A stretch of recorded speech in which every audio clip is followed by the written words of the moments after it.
Welcome back. Welcome to the return, season 2 of the Positive Mindset podcast. And in season 2, you'll be delighted to hear and to see that you get to see my face on this one. So lucky people. You can also listen to it in a podcast medium. You don't have to look at my face, but if you desire, I am here for your needs. On YouTube. Oh, wind's picked up. That's nice. Series 2, as I was saying, in Series 2 we are going to be talking to a number of really interesting people about how they approach their mindset, how they go about achieving their highest potential and their performance. And those are people in sport, they are people in business, they are people in the coaching world. And this episode is with a fantastic lady called Lauren Cupp.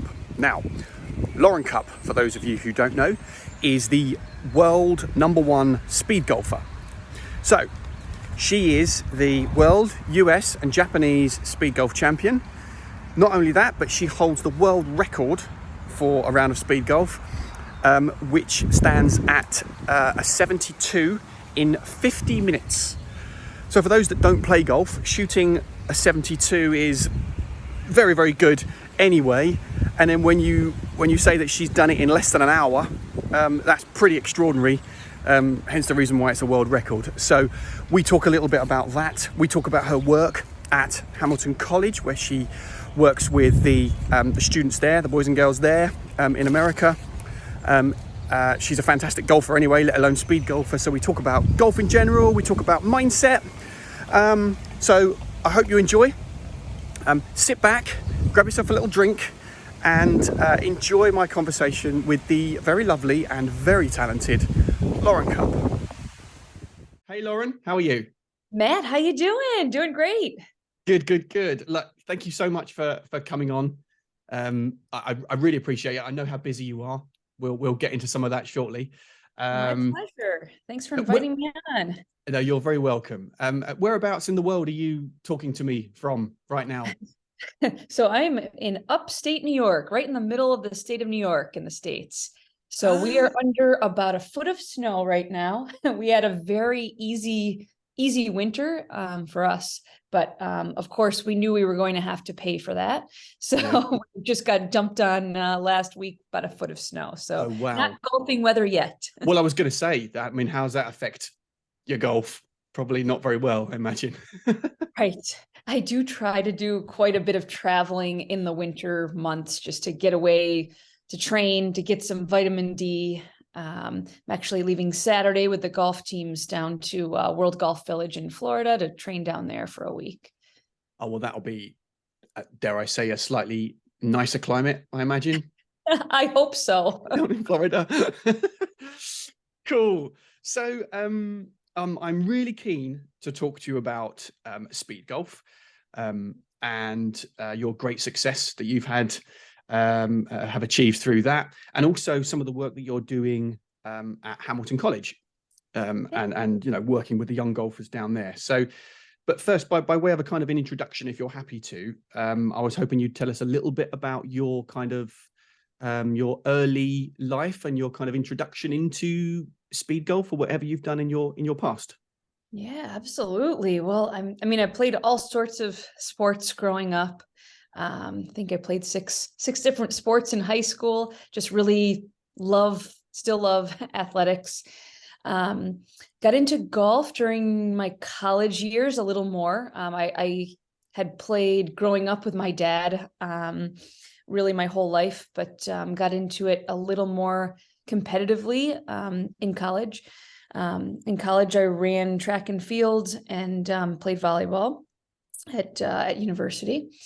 And absolutely loved the game. I loved that it would give me the ability to do something competitive outside of a team sport.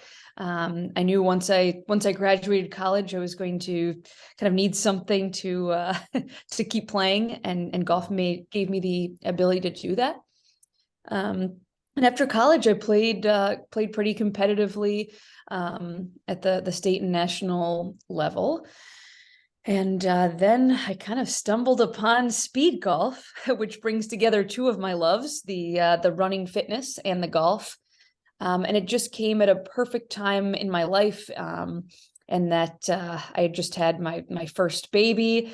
I didn't really have the time to play the 5-hour rounds that I did before for practicing, or to go to the range for 2 or 3 hours. But I thought, when I saw speed golf, I just saw a little clip on YouTube. I thought that maybe it would be a great opportunity if I could get 18 holes in an hour. I could get my golf in, my fitness in. And then when I found that it was being played competitively, especially in other parts of the world, I thought this could be a good fit. So I just took a few clubs, went out. We own a little golf course in Rome. So went out with a couple of friends and played a few holes quickly. Didn't love it at first, but learned to love it. And it's just been a really fun ride. I've been able to travel the world doing it. I've had some really cool opportunities. Was featured in the Wall Street Journal, which then opened up some other doors. Was on the Today Show, CBS Morning with Dana Jacobson, which was really neat. And beyond that, it's taught me a lot for my regular golf game. I've become a much better slow golfer than I was before after starting to play speed golf. Okay, how interesting. That's great. I love it. So, I mean, I've got lots of questions about speed golf specifically when it comes to, the mechanics of it and your mindset specifically. But I wondered, for the uninitiated, me included, how does the game of speed golf work in terms of its scoring and that sort of thing? Could you give me a bit more about how that works? Sure. So it really is, it's the same game of golf, just played at a much more modern pace. So the way the scoring works is it's your time in minutes plus your golf score. So you just add the two together, and that's your score. So if you shoot an 80 in an hour, add them together. What is that? 140? Okay. That's your speed golf score. So of course, there's always this trade-off of golf and minutes. I feel like the golf is premier. If you don't hit it straight, you're running farther back and forth. If you can just hit it and keep it in front of you and make simple pars, you play a lot faster. Yeah. Then there's always a trade-off, of course, with how many clubs do you take and how many minutes does it add taking an extra club, and can you shave that many strokes off your golf score by bringing that club? So there's a lot of decision making even before you tee off, which is kind of. So you've touched on the clubs there, and I've heard you talk a lot about your club selections, and I've heard you say things like, so your kind of go-to is the driver, 6-iron, 9-iron, wedge, putter. So that's obviously 5 clubs. And my question wasn't about that. It was more about whether speed golf has a rule about the number, or whether you have figured out what the optimum number is to give you the best score and the best speed. Right. So you can use as many clubs as you like. Right. I'm probably on the higher end, or I'm definitely on the higher end for clubs than most that play competitively. Oh, really? Yes, and it's kind of evolved that way. When I first started playing, everyone took between 4 to 6 clubs.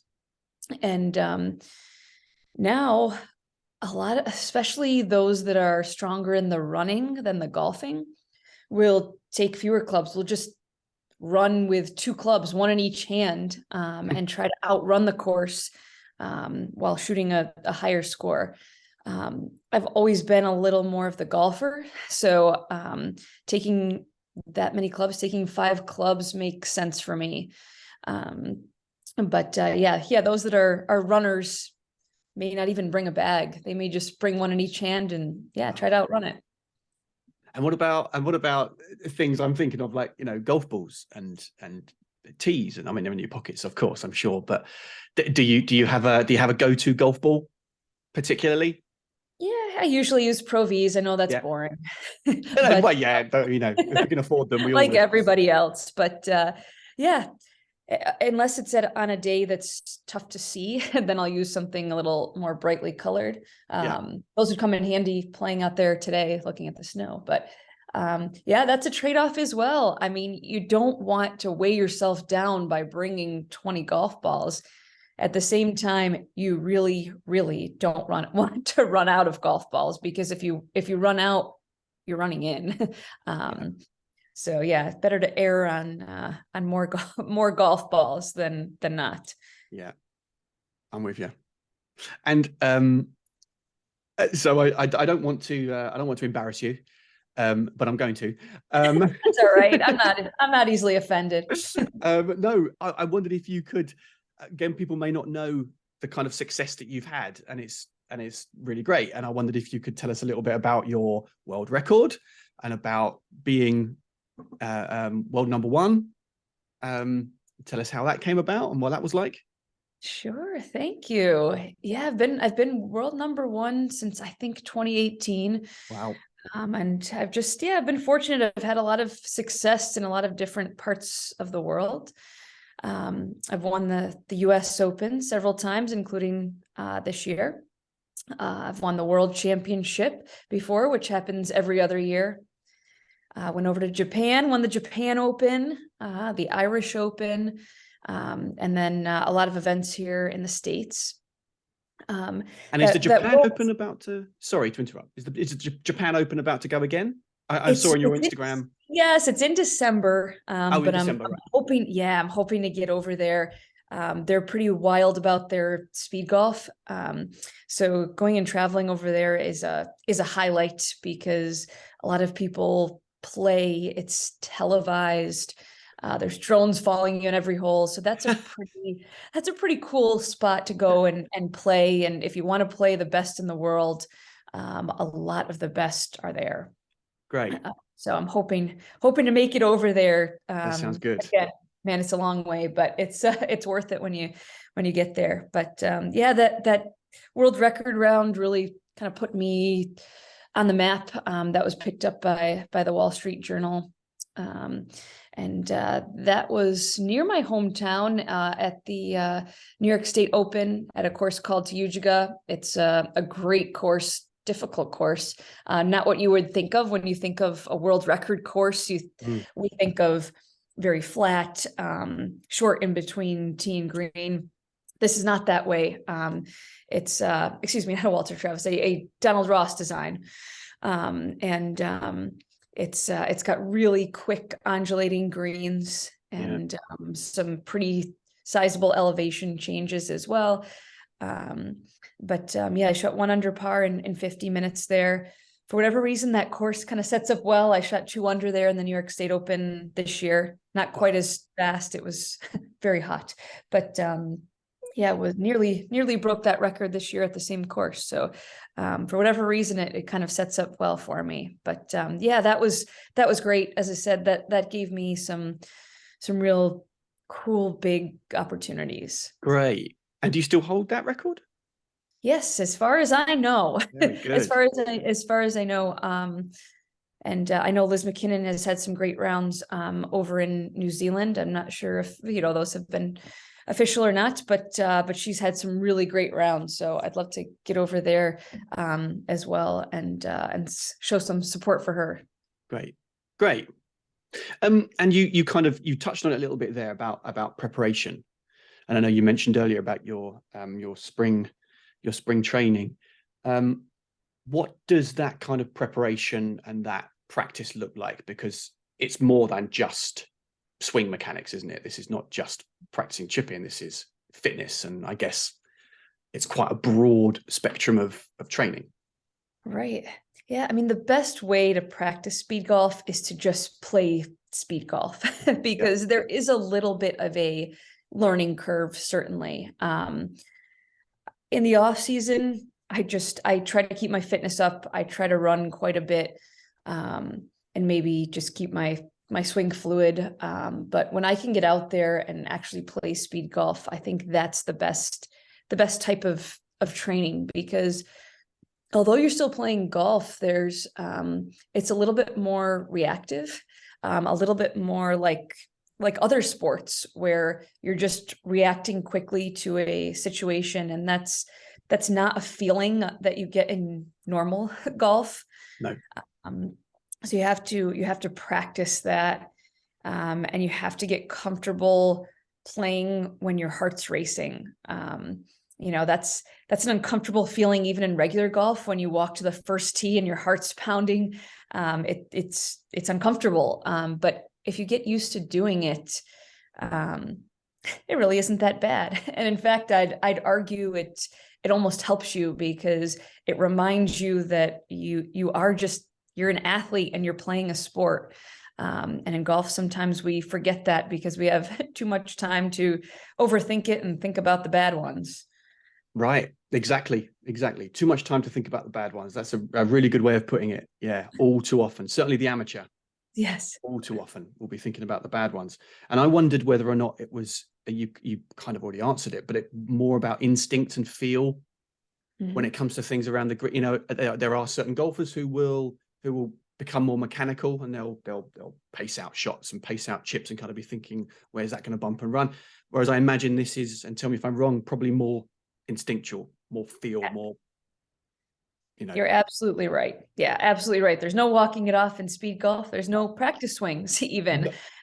So you're right. A lot of it is just feel, and on those chip shots, on the lag putts, those are very important shots in speed golf.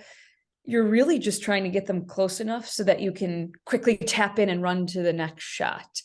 Kind of the fewer 3 to 6 footers you have that you're lining up, the better. If you can get it close where you can just run up, tap it in, go to the next tee box, that also saves a lot of time. Yeah. But there's certainly something to be said about that toward regular golf as well. I just think in regular golf, we're always trying to hit this perfect shot, right? We've got it perfectly drawn up, envisioned, whether it's short game or regular, or a full swing. And then when it doesn't pan out exactly how we had it planned, we think it's a bad shot. Yeah. Whereas in speed golf, I'm not trying to hit the perfect shot. I'm just trying to make par and move on. You can make a par really fairly easily if you just keep it in front of you. Hit it straight, go find it, hit it again.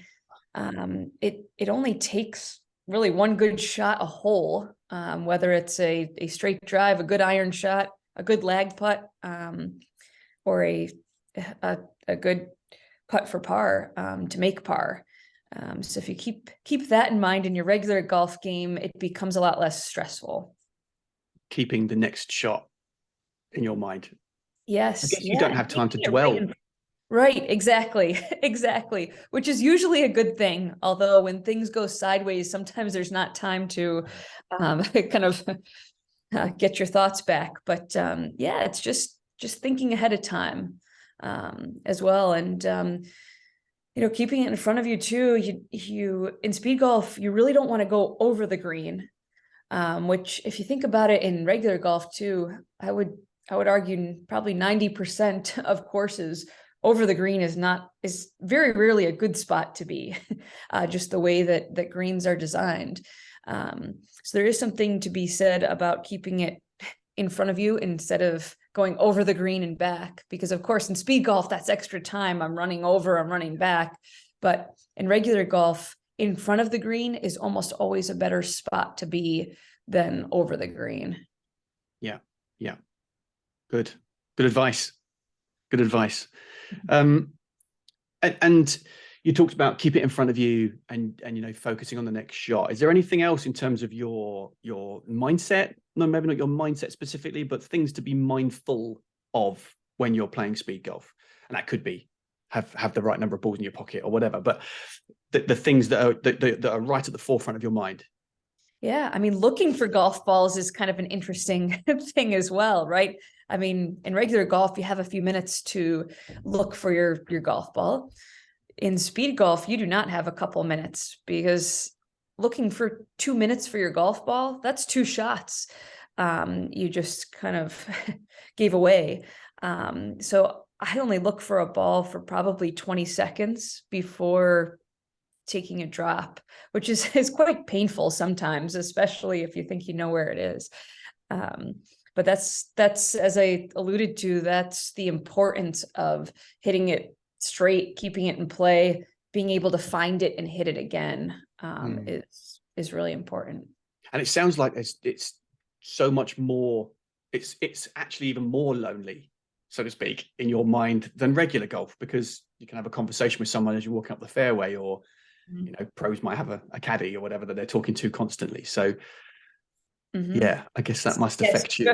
Yes, you do have to get comfortable with that. Yeah. In competition, you have a scorer that's riding along with you in a cart, or not riding with you, riding beside you as you're running down the fairway. So that's kind of nice to have company. But yeah, I mean, you can certainly finish the round faster, hit the bar faster. I don't know, in an hour.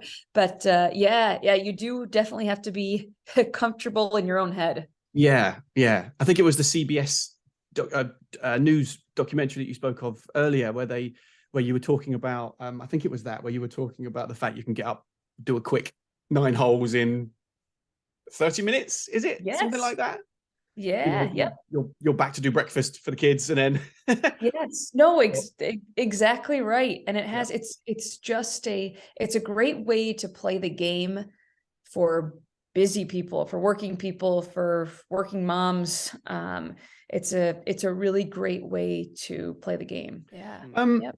And when you get the chance to play regular golf, slow golf, let's call it, do you enjoy it? Do you or do you find it frustrating that it's so slow? What's the No, I do. I really enjoy playing regular golf, competing especially, but socially as well. I just enjoy the game. I really love it, whether it's being played quickly or slowly.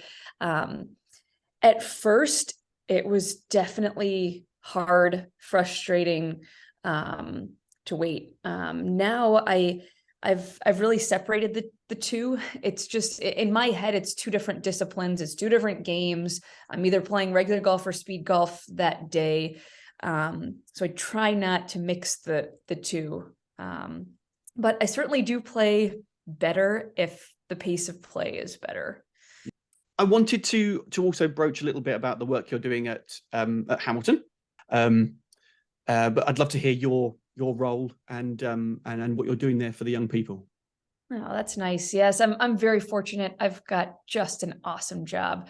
I coach the men's and women's golf teams at Hamilton, and I've been there about 10 years, but I was also a student there for that, and actually started the women's team when I was there. As I said, I ran track and field and played volleyball in college, but Hamilton did not have a women's golf team when I was there. But they gave me the opportunity to start one. It started as a club team. And then when I took over the program at Hamilton, it was, it was just kind of a little bit more of a clinic style. We were trying to finish 18 holes, with the exception of a few players that had played and competed before. And now we're a top 25 team. Oh, so wow. It's been really rewarding to see that grow over the years. And our men's team has had great success the last few years. We won our first league championship in almost 2 decades, and had a national NCAA appearance last spring. So we had a really good fall, and hoping for another trip to the big stage this spring. But I'm very fortunate. I get to work with players from all over the world. My teams have got players obviously from all over the States, but also from Zimbabwe, Hong Kong, China. We've got a girl from Australia coming in next year. So we from India, we have 2 players from that studied at the UK or in the UK. On our team currently. So it's great. It's great to work with people from all over the world and work towards a common goal. Great. That's fantastic. And it sounds like the team has improved. Are there a lot more of these guys now moving into the professional game, or at least moving into a career for golf, or is it continuing to be kind of like for credits or as part of their degree? A little bit of both. We Yeah. certainly have a handful of athletes that are looking to play professionally after college. Right. Uh, and all are really good players. We have a player from Spain who's a freshman who's one of the best players in the country. He's pretty next level good. But Hamilton is a very rigorous academic school, and generally people attend there for the education. It's really difficult, but it's really, really good. So Great. it's a great mix. If you come to Hamilton, you get a great education while playing in the most competitive D3 conference in the country. Right. So it's a great 4 years, a well-rounded 4 years. Yeah, it sounds brilliant. Come out with a degree and a better golfer at the same time. Sounds good to me. Yes, exactly right. And when that's such an interesting way you talked about that young person who's one of the best in the country, and you're there coaching, you're there helping. Are you working on a combination of things? Are you working on mechanics and their mindset? Is it always kind of encompassed into one? How does that work? Yeah, all encompassing for sure. Yeah. We certainly do swing mechanics. A lot of that is done during our off season if we need to make a big change, because we're competing every weekend during our season. But yeah, we talk a lot during the season about mindset. We talk before rounds, after rounds. We have a game plan before the rounds, which isn't always perfect. And then we chat after the round as well. So yeah, a lot of the things that I've learned from speed golf that I've shared with you, I also share with my players. As a college coach, when they're competing, you're able to be out there with them, talking with them, talking through club selection, and what are you thinking? So you do get a pretty good handle on what their mindset is like while they're out there, and what we can work on. Great. And I was thinking about the kind of things that you might get them to focus on. How do you talk to them if the chips are down? Or that's a phrase we'd use here. I don't know if you use that in America or not, but if things aren't going quite so well, head starts to drop, worry and that sort of thing starts to set in. What kind of things are you saying? Yeah, a lot depends on the player, and I really try to get to know my players out there. Golf is a sensitive thing, isn't it? Between the ears, so you do have to be pretty conscious about what you say, especially to certain players. But there are players that just need to have their mind leave golf for a few minutes if things aren't going well. So while we're walking down the fairway, we'll talk about, hey, how's your family back home? Things going well at school? What are your plans for this week? And then when we get to the ball, we refocus. Okay, now we've got 20, 30 seconds where we're going to refocus on the shot. There are other players that like that, talking it through, and even going by the numbers. We talk a lot about making the lowest average score possible from where you are right now, not where you were on the tee box. When you were on the tee box, you were trying to make a birdie, but now that we're in the woods, how are we making the average lowest score possible? And it's not always the hero shot. In fact, it's usually not the hero shot, but it's not always the punch out either. So you kind of have to weigh your options and think about how many times you can make the hero shot out of 10, for example. Yeah.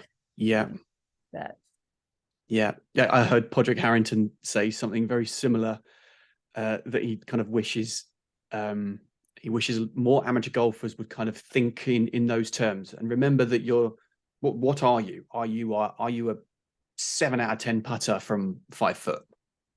If so, then you're going to miss 3. And when those 3 come, you've got to say, okay, well, I'm a 7 out of 10 putter. Of course, I'm going to miss some. But back to your first point about perfection, we all, when we're over the ball, we're thinking, we visualize the shot. We may have done it once before where we've stung a 5-iron 200 yards or something. We've done it before, we've left it 3 foot from the pin, so I'm going to do it again. And you beat yourself up when you don't. But it's great. So what's next for you then, Lauren, this year? The rest of this year, what's the plan? Yeah, well, the college season is just getting going here. So we leave for spring training Saturday, and when we get back, we're every weekend through April, and hopefully the national championship mid-May. Once that's over, then it's my turn. Then I get to play. Right. So I'll be doing a lot of speed and regular golf. I've got a pretty full schedule this year. I'm going to play in the National Speed Golf Tour. So I'll play in the big events there, and the US Open in the fall. And then I'm hoping to do some international trips as well. I'd love to get over to Finland. I've never been there. Their Speed Golf Association is awesome. And the beauty of being in a smaller country is there's actually a lot more eyes on the sport there. So I'm hoping to get over there. Get back to Ireland would be fun as well. Our buddy Rob Hogan runs a great tournament over there. Japan would be great. So yeah, I'm dreaming of a big speed golf season coming up. Great. Well, I'll put some links in the bio and in the description. But how can people follow you? Yeah, Instagram is a great way. My handle is Speed Golf Her, HER. But I'm also on Facebook, Twitter. Just recently joined the TikTok. I don't know. We'll see how that goes. Yeah, I've been considering that. My daughter is on the TikTok, as you say, and I still don't quite get it, but I'm. I know I'm the same. So I'm just kind of finding my way through that. But yeah, if you're feeling adventuresome, you can try following me on that. Great. Well, I'm going to jump into that. And just before we close, my final kind of question I wanted to ask. And, this is, hopefully there'll be some golfers listening to this, and there'll be other people I know there's other people who listen to this who don't play golf. But if you have one, what's your biggest tip for creating a more positive mindset? Yeah, I think being creative is very valuable, whether it's on the golf course, in your job, in your life at home. We can get pretty stuck doing the same thing over and over again. Life can get pretty monotonous, as can your golf game. But if you learn to be creative, and in speed golf, that means I only have 5 clubs. So I'm hitting very different shots with the same clubs. And I'm learning to think creatively, and that's made the game a lot more fun. And I think a lot of that can be, translated into other avenues as well. Love it. Thank you so much. That's a great answer as well. I wasn't expecting creativity, but I like that a lot. Appreciate it. Thank you. Really great. Thank you. Look, good luck for your spring training. Good luck for this year. I'll be Thanks, following. Matt. And love to you and your family. And thank you again. Same to you. Thanks so much. Welcome. Thank you so much. Welcome back, everybody. Thank you so much for taking a listen. Thank you to Lauren, especially for her time. I know she's very, very busy. I did forget to say that we recorded that on the 7th of March, just before Lauren went off on her spring training camp. So I wanted to obviously get that interview in with Lauren before she went. So many, many thanks. I really, really appreciate it. Thank you so much. Do follow Lauren on all the socials. I'll put all of the details in the description, but you can follow Lauren on Instagram at SpeedGolfHer. So make sure you do that. And as a special thank you to everyone who's listened this far, listened this long, I'd like to give you a little bonus, and that is 20% off all of my coaching, one-to-one coaching packages all the way through June until the end of June. So like an early summer giveaway, if you like. Just navigate yourself to my website, link is in the description. Follow the route to either life coaching or through to golf mindset coaching. And in the checkout section, just pop the code PGM20 and you will receive 20% off just through June. So would love you to do that. Would love to get together and help you make your dreams a bit more of a reality. So thanks again for listening. There'll be more of these coming your way very, very soon. Lots more interviews with some really interesting people. So look out for those. And as always, stay well, be happy, and remember, it's never too late to work on your mindset.